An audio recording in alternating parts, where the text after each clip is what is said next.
Chapter 5. In the low-ceilinged canteen, deep underground, the lunch queue jerked slowly forward. The room was already very full and deafeningly noisy. From the grill at the counter, the steam of stew came pouring forth, with a sour metallic smell, which did not quite overcome the fumes of Victory gin. On the far side of the room there was a small bar, a mere hole in the wall, where gin could be bought at 10 cents the large nip. "Just the man I was looking for," said a voice at Winston's back. He turned round. It was his friend, Syme, who worked in the research department. Perhaps friend was not exactly the right word. You did not have friends nowadays, you had comrades. But there were some comrades whose society was pleasanter than that of others. Syme was a philologist, a specialist in Newspeak. Indeed, he was one of the enormous team of experts now engaged in compiling the 11th edition of the Newspeak dictionary.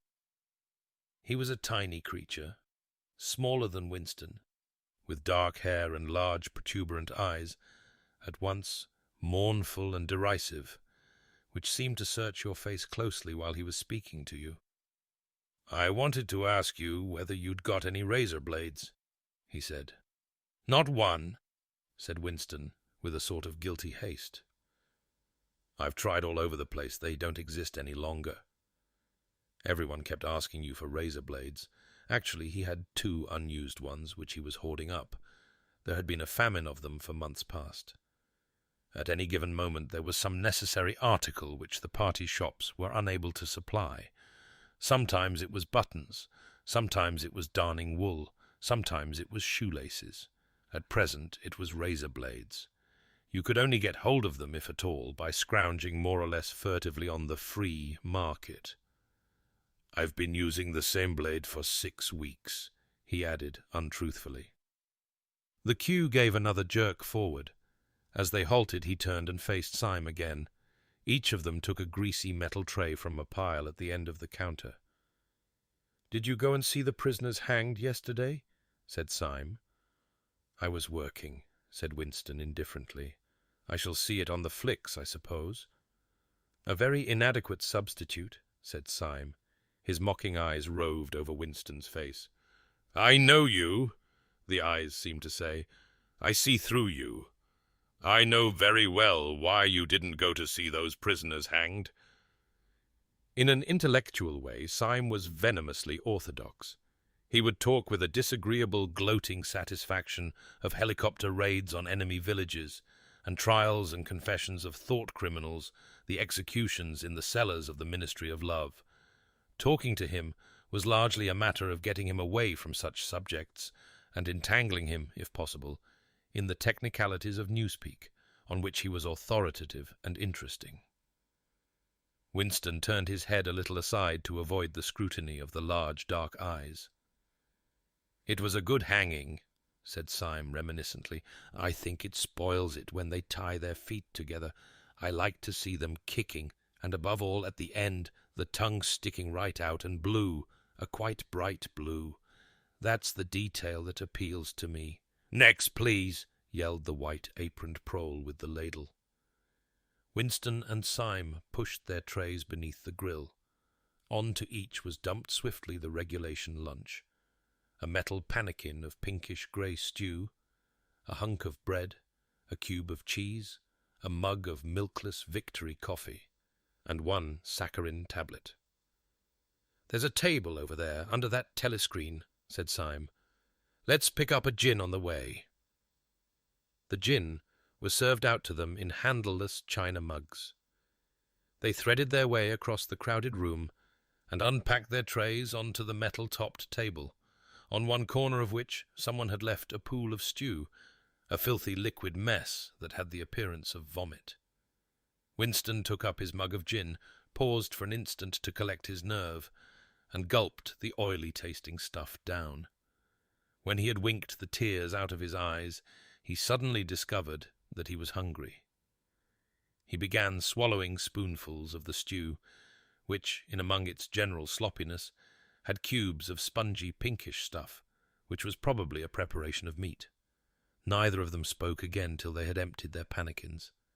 From the table at Winston's left, a little behind his back, someone was talking rapidly and continuously, a harsh gabble, almost like the quacking of a duck, which pierced the general uproar of the room. "How is the dictionary getting on?" said Winston, raising his voice to overcome the noise. "Slowly," said Syme. "I'm on the adjectives. It's fascinating." He had brightened up immediately at the mention of Newspeak. He pushed his pannikin aside, took up his hunk of bread in one delicate hand and his cheese in the other, and leaned across the table so as to be able to speak without shouting. "The 11th edition is the definitive edition," he said.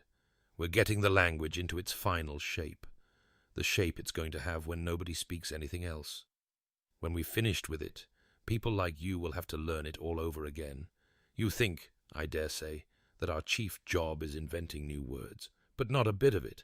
We're destroying words, scores of them, hundreds of them every day.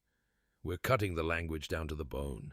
The 11th edition won't contain a single word that will become obsolete before the year 2050.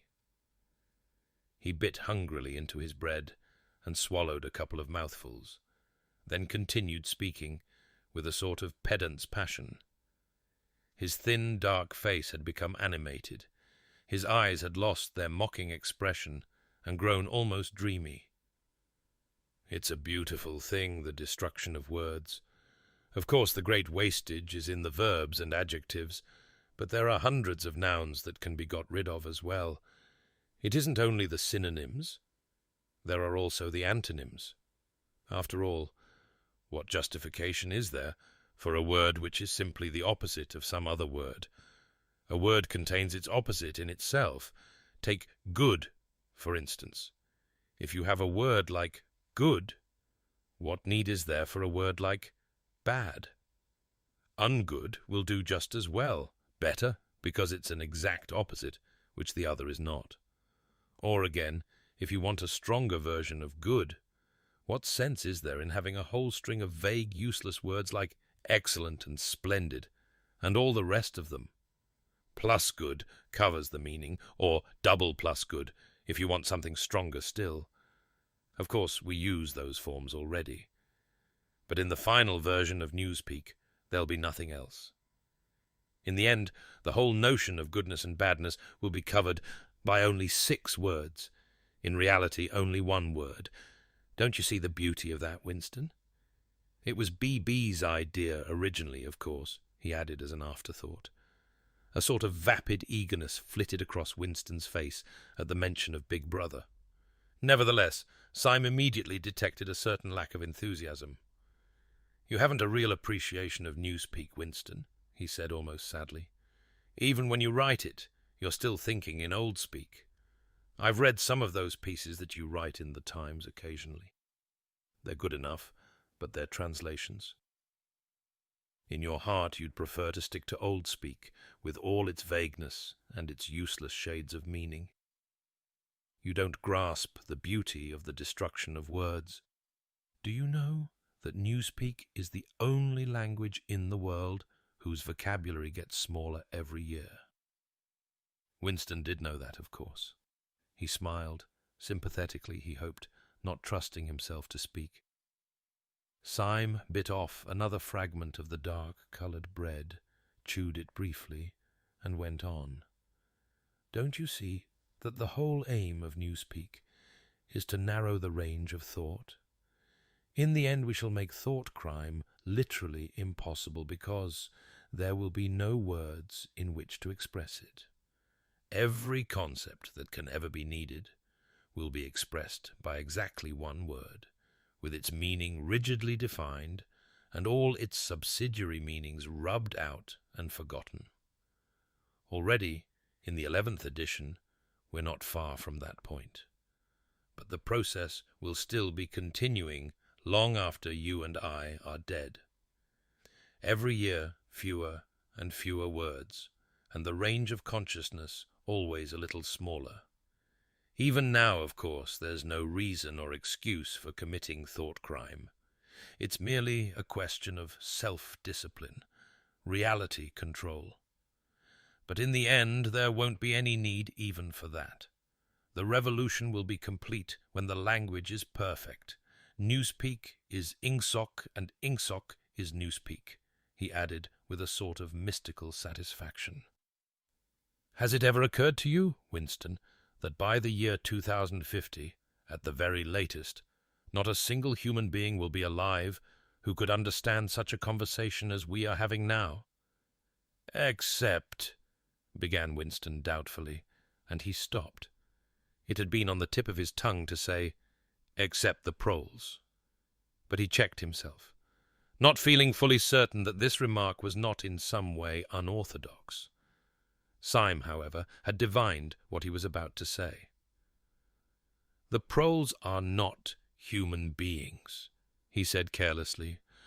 By 2050, earlier probably, all real knowledge of Old Speak will have disappeared. The whole literature of the past will have been destroyed. Chaucer, Shakespeare, Milton, Byron, they'll exist only in Newspeak versions, not merely changed into something different, but actually changed into something contradictory of what they used to be. Even the literature of the party will change. Even the slogans will change. How could you have a slogan like "Freedom is slavery" when the concept of freedom has been abolished? The whole climate of thought will be different. In fact, there will be no thought as we understand it now. Orthodoxy means not thinking, not needing to think. Orthodoxy is unconsciousness. One of these days, thought Winston with sudden deep conviction, Syme will be vaporized. He is too intelligent. He sees too clearly and speaks too plainly. The party does not like such people. One day he will disappear. It is written in his face. Winston had finished his bread and cheese. He turned a little sideways in his chair to drink his mug of coffee. At the table on his left, the man with the strident voice was still talking remorselessly away. A young woman who was perhaps his secretary, and who was sitting with her back to Winston, was listening to him, and seemed to be eagerly agreeing with everything that he said. From time to time Winston caught some such remark as, "I think you're so right. I do so agree with you," uttered in a youthful and rather silly feminine voice. But the other voice never stopped for an instant, even when the girl was speaking. Winston knew the man by sight, though he knew no more about him than that he held some important post in the fiction department. He was a man of about 30, with a muscular throat and a large, mobile mouth. His head was thrown back a little, and because of the angle at which he was sitting, his spectacles caught the light and presented to Winston 2 blank discs instead of eyes. What was slightly horrible was that from the stream of sound that poured out of his mouth it was almost impossible to distinguish a single word. Just once Winston caught a phrase, "complete and final elimination of Goldsteinism," jerked out very rapidly, and as it seemed, all in one piece, like a line of type-cast solid. For the rest, it was just a noise, a quack-quack-quacking. And yet, though you could not actually hear what the man was saying, you could not be in any doubt about its general nature. He might be denouncing Goldstein and demanding sterner measures against thought criminals and saboteurs. He might be fulminating against the atrocities of the Eurasian army. He might be praising Big Brother or the heroes on the Malabar front. It made no difference. Whatever it was, you could be certain that every word of it was pure orthodoxy, pure Ingsoc. As he watched the eyeless face with the jaw moving rapidly up and down, Winston had a curious feeling that this was not a real human being, but some kind of dummy. It was not the man's brain that was speaking. It was his larynx. The stuff that was coming out of him consisted of words, but it was not speech in the true sense. It was a noise uttered in unconsciousness, like the quacking of a duck. Syme had fallen silent for a moment, and with the handle of his spoon was tracing patterns in the puddle of stew. The voice from the other table quacked rapidly on, easily audible in spite of the surrounding din. "There is a word in Newspeak," said Syme. "I don't know whether you know it. Duck-speak, to quack like a duck. It is one of those interesting words that have two contradictory meanings. Applied to an opponent, it is abuse. Applied to someone you agree with, it is praise." Unquestionably, Syme will be vaporized, Winston thought again. He thought it with a kind of sadness, although well knowing that Syme despised him and slightly disliked him, and was fully capable of denouncing him as a thought criminal if he saw any reason for doing so. There was something subtly wrong with Syme. There was something that he lacked: discretion, aloofness, a sort of saving stupidity. You could not say that he was unorthodox. He believed in the principles of Ingsoc. He venerated Big Brother. He rejoiced over victories. He hated heretics, not merely with sincerity, but with a sort of restless zeal, an up-to-dateness of information which the ordinary party member did not approach. Yet a faint air of disreputability always clung to him. He said things that would have been better unsaid. He had read too many books. He frequented the Chestnut Tree Cafe, haunt of painters and musicians. There was no law, not even an unwritten law, against frequenting the Chestnut Tree Cafe. Yet the place was somehow ill-omened. The old, discredited leaders of the party had been used to gather there before they were finally purged. Goldstein himself, it was said, had sometimes been seen there, years and decades ago. Syme's fate was not difficult to foresee. And yet it was a fact that if Syme grasped, even for 3 seconds, the nature of his, Winston's, secret opinions, he would betray him instantly to the thought police. So would anybody else, for that matter, but Syme more than most. Zeal was not enough. Orthodoxy was unconsciousness. Syme looked up. "Here comes Parsons," he said. Something in the tone of his voice seemed to add, "That bloody fool." Parsons, Winston's fellow tenant at Victory Mansions, was in fact threading his way across the room, a tubby, middle-sized man with fair hair and a frog-like face. At 35 he was already putting on rolls of fat at neck and waistline, but his movements were brisk and boyish. His whole appearance was that of a little boy grown large, so much so that although he was wearing the regulation overalls, it was almost impossible not to think of him as being dressed in the blue shorts, grey shirt, and red neckerchief of the spies. In visualizing him, one saw always a picture of dimpled knees and sleeves rolled back from pudgy forearms. Parsons did, indeed, invariably revert to shorts when a community hike or any other physical activity gave him an excuse for doing so.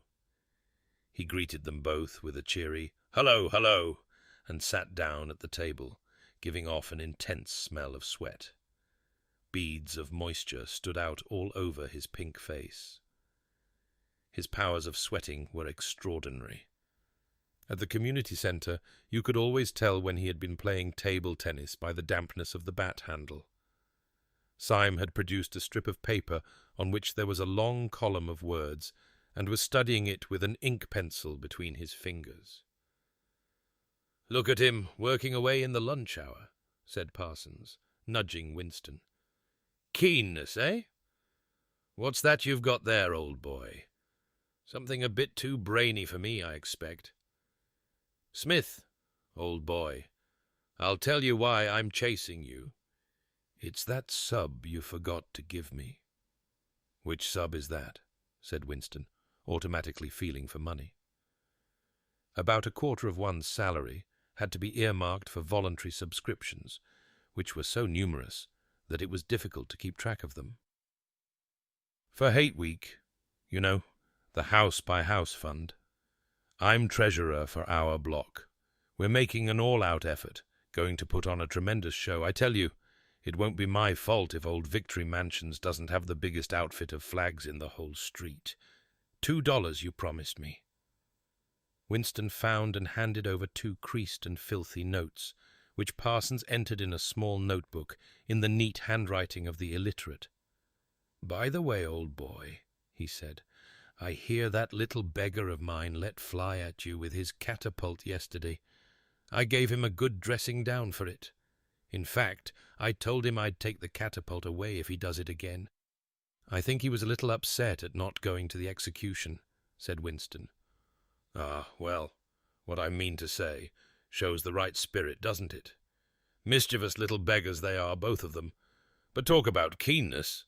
All they think about is the spies, and the war, of course. Do you know what that little girl of mine did last Saturday, when her troop was on a hike out Berkhamsted way? She got 2 other girls to go with her, slipped off from the hike, and spent the whole afternoon following a strange man. They kept on his tail for 2 hours, right through the woods, and then, when they got into Amersham, handed him over to the patrols." "What did they do that for?" said Winston, somewhat taken aback. Parsons went on triumphantly. "My kid made sure he was some kind of enemy agent. Might have been dropped by parachute, for instance. But here's the point, old boy. What do you think put her onto him in the first place? She spotted he was wearing a funny kind of shoes. Said she'd never seen anyone wearing shoes like that before.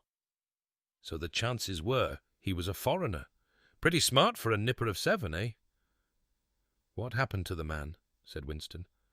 "Ah, that I couldn't say, of course, but I wouldn't be altogether surprised if—" Parsons made the motion of aiming a rifle and clicked his tongue for the explosion.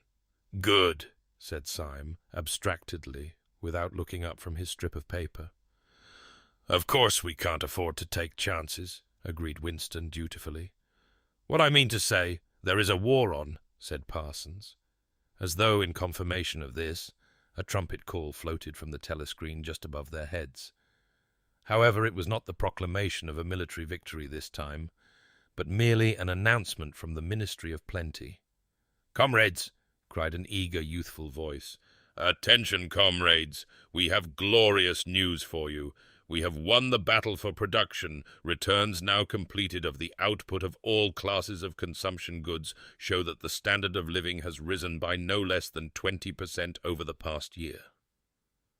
All over Oceania this morning there were irrepressible, spontaneous demonstrations when workers marched out of factories and offices and paraded through the streets with banners voicing their gratitude to Big Brother for the new, happy life which his wise leadership has bestowed upon us.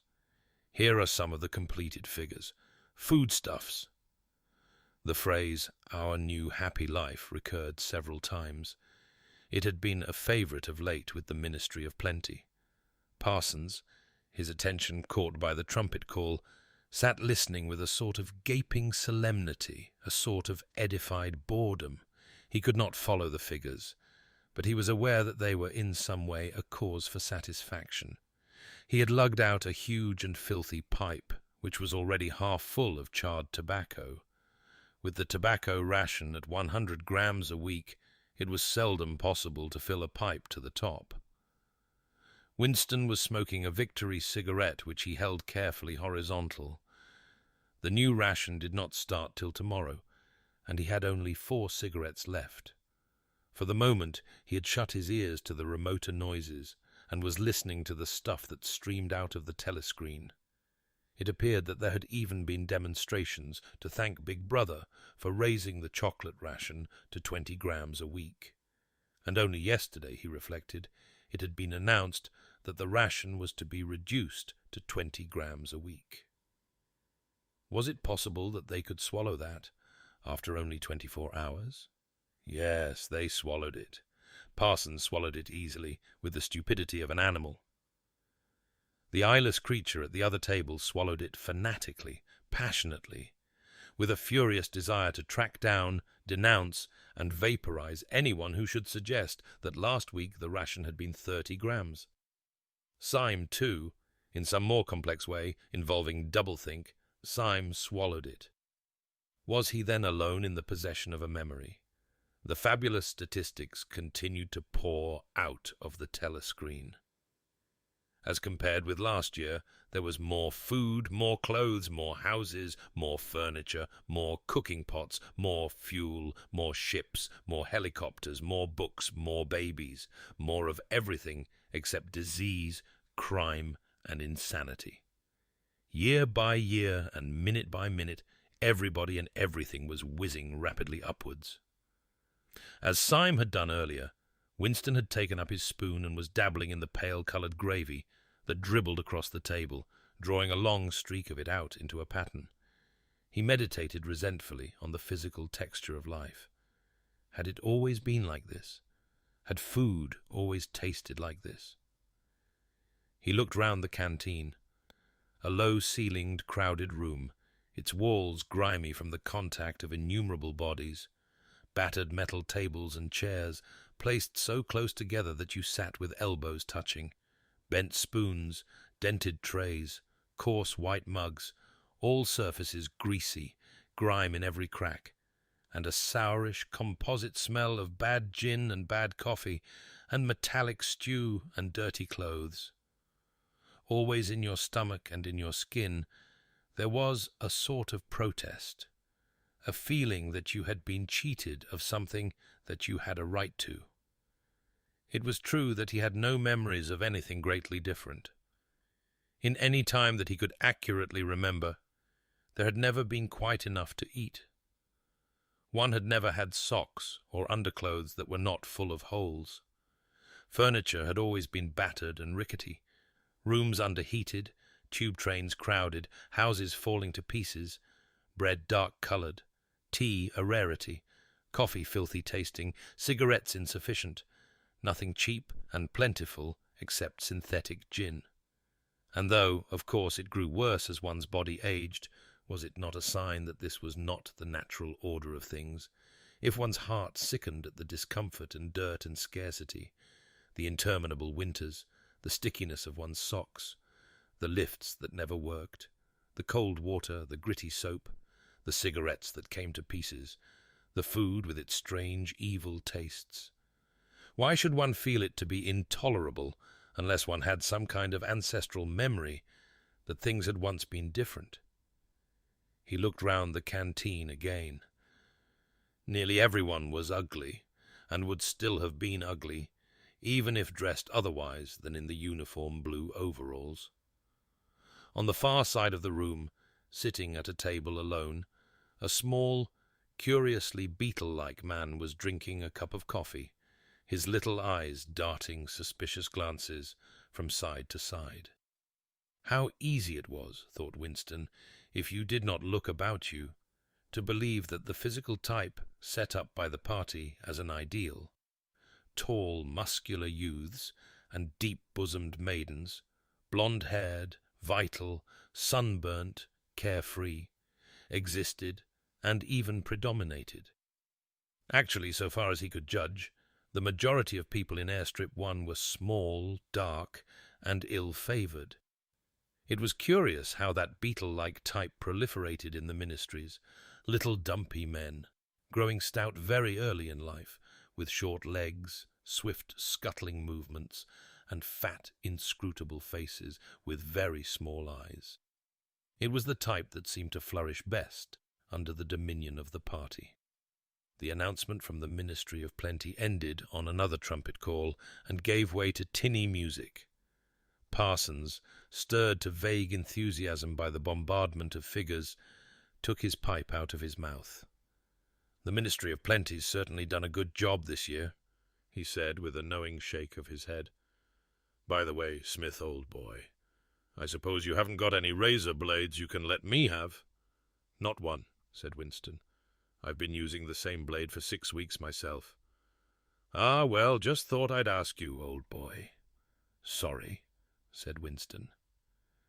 The quacking voice from the next table, temporarily silenced during the ministry's announcement, had started up again, as loud as ever.